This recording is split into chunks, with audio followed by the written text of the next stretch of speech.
चाहिँ उठिसक्यो होइन। यस्तो घाम लागिरहेको रहेछ बाफ। अन्त बिहान अलिकति जाडो हुन्छ अनि बेलुका चिसो नभए त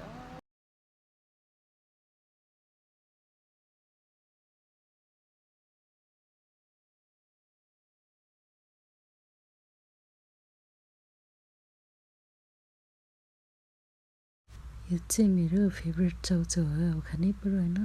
कप नुडल्स कहिले खान्छु म त यो। के गर्ने अब सबले किन्न जानु पर्यो भनेर हिँड्ने।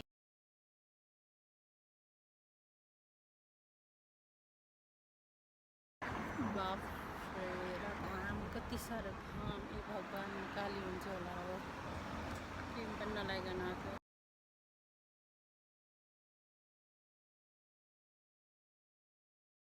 यो एक भारी सब्जी लिएर फर्किँदैछ। कति साह्रो घाम लागेको औषध पनि खाएको एकदम मिठो हुन्छ गर्मीले बरु सुन्तला टमाटर साग बन्दाकोपी।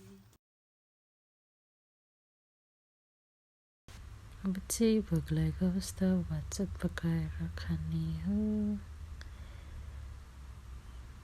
आज त मिठो भयो कि सागसँग भात सक्यो खानु। आजको दिन। अब अझै भोलि दिन छ मेरो छुट्टी।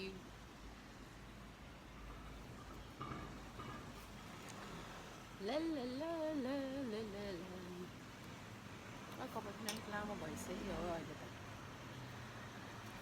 ए बस्नु पर्यो।